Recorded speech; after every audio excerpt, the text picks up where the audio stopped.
E aí, pessoal, estamos retomando o SOS Focus, a nossa revisão para o vestibular da Universidade Federal do Paraná, comigo, Luciano, seu professor de Sociologia, e agora nós vamos revisar os conteúdos que se referem ao tema do Estado moderno e a nova ordem mundial, dominação e poder.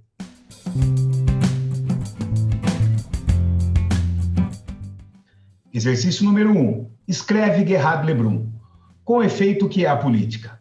A atividade social que se propõe a garantir pela força, fundada geralmente no direito, a segurança externa e a concórdia interna de uma unidade política particular.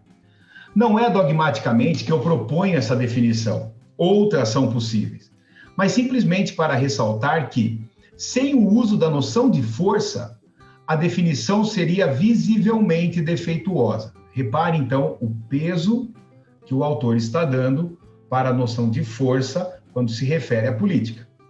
Se numa democracia um partido tem peso político, é porque tem força para mobilizar um certo número de eleitores. Se um sindicato tem um peso político, é porque tem força para deflagrar uma greve. Assim, força não significa necessariamente a posse de meios violentos de coerção, mas de meios que permitem influir no comportamento de outra pessoa. Esta última parte é muito importante para nós. A força não é sempre, ou melhor, é rarissimamente, um revólver apontado para alguém. O enunciado, então, traz a noção de política, associando a noção de política à noção de força, e também sugerindo que força está relacionado ao exercício do poder. Lembrando aqui Max Weber, o poder é a capacidade de impor a própria vontade em uma relação social, por isso de ter força. Qual a relação entre força e política expressa pelo autor nesse excerto? A. Não há relação direta entre força e política, pois nenhuma se apresenta como componente essencial que permite explicar as diferentes formas de exercício do poder. O enunciado descarta a alternativa A. B. A política e a força anulam-se enquanto categorias que pretendem explicar as diferentes noções de poder hoje existentes. O poder, por sua vez, é formado exclusivamente pela força, seja civil ou militar, pois ele é manifestação simbólica das estruturas de repressão. Mais uma vez, né, pessoal, o enunciado descarta a alternativa B, uma vez que essa alternativa faz bastante correlação com a ideia de força física ou violência. C. Significa afirmar que as estruturas de poder instrumentalizam a força e a política como forma de manter um determinado modelo de governança. A relação entre elas se dá nessa condição. Força e política só existem, de fato, quando as estruturas de poder, ou seja, o governo, considera tais estruturas necessárias para a manutenção de uma determinada ordem institucional repressiva. Essa C também está furada. A primeira parte, ele altera as bases com relação a noção de força e política e as estruturas do poder para que haja governança. E a segunda parte dessa alternativa também sugere que para haver força, o poder é quem vai, o governo é quem vai incorporar essa força para poder fazer a política e reprimir a sociedade. D. Força e política não são conceitos excludentes ou contrários. Para que a política seja exercida, é necessária uma capacidade de mobilização, consentimento e construção de hegemonia por quem deseja agir politicamente. Assim, a força implica o poder de que se dispõe na construção de maiorias políticas. Exatamente, pessoal. A alternativa D nos deixa diante, então, da noção de política e de força, conforme é colocado no enunciado, mais um elemento do enunciado, que é a noção da força como o exercício do poder. E a relação entre política e força se expressa na destituição do poder e na construção das resistências nos movimentos sociais e nos sindicatos. A política e a força física são instrumentos usualmente presentes na militância partidária como forma de questionar o exercício do poder. A relação entre força e política está também atrelada aos movimentos sociais, aos sindicatos, conforme o enunciado nos orienta. E também está relacionado a esses outros atores sociais que não exclusivamente as instituições do Estado, por isso a E também está furada. Exercício número 2. Considere as várias definições de Estado. É incorreto afirmar que... Deixa eu ler direito aqui. Considerando as várias definições de Estado, é incorreto afirmar que A. Max Weber enfatiza o meio específico que permite caracterizar o Estado. O monopólio legítimo do uso da violência, força física, em determinado território. Exatamente, pessoal. Esta é correta, então não responde o nosso exercício. Algumas observações.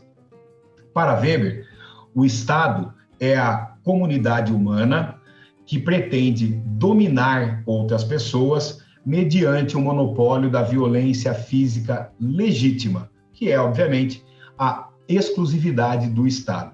Nós podemos estender essa noção de Estado como uma noção consensual para a sociologia. O Estado, uma autoridade política e jurídica que exerce o poder sobre a sociedade em um determinado território e que detém o monopólio da violência física legítima.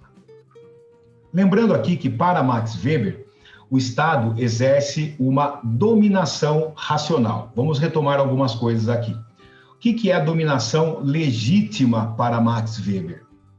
A dominação legítima se refere à probabilidade de adquirir obediência a um mandato, ou seja, o exercício do poder, a capacidade de impor a própria vontade em uma relação social. Weber cita 3 tipos puros de dominação legítima. A dominação tradicional, exercida com base em elementos tradicionais e costumes arraigados na sociedade, e a obediência se deve a quem sempre se obedeceu, como, por exemplo, a dominação patrimonialista. A segunda, a dominação carismática, que é a obediência é adquirida a partir dos dons, entre aspas, sobrenaturais daquele que exerce a liderança. Por exemplo, o profeta, o demagogo e o herói. E a terceira, que inclui o Estado, que é a dominação racional legal, onde a obediência é adquirida a partir de critérios racionalmente instituídos pela sociedade. Nesse sentido, então, nós temos o Estado como aquele que exerce a dominação racional legal a partir das leis que existem na sociedade, as leis racionalmente instituídas, e o Estado também exerce uma dominação burocrática e depende de uma burocracia, ou seja, de critérios racionalmente instituídos para botar a máquina política para funcionar. B. Karl Marx enfatiza o caráter de classe do Estado, considerado por ele o comitê executivo para gerir os negócios comuns da burguesia, os proprietários dos meios de produção. Exatamente, pessoal. O Estado é um dos elementos da superestrutura. Para Karl Marx, é o reflexo da infra, e a classe que detém o poder econômico detém o poder político. Por isso, o Estado está a serviço da classe dominante. C.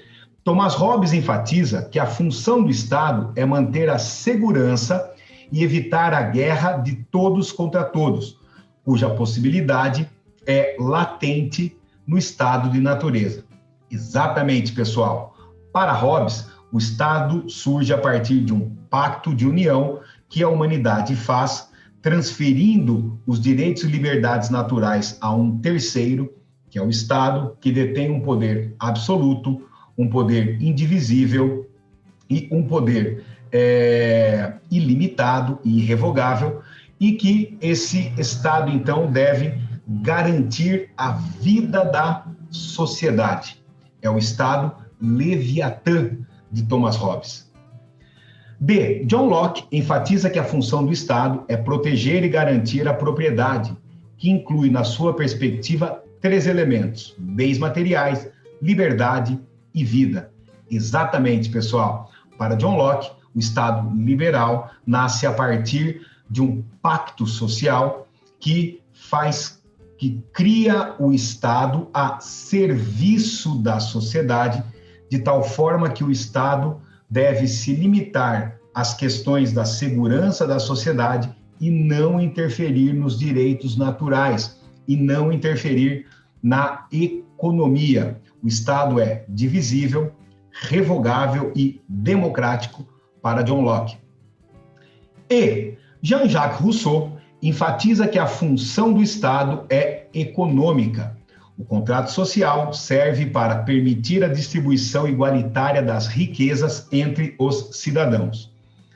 Negativo, né, pessoal? Para Rousseau, o Estado é governado pela vontade geral, a vontade comum entre todas as pessoas de uma sociedade, de tal forma que a vontade geral é absoluta, indivisível e também democrática.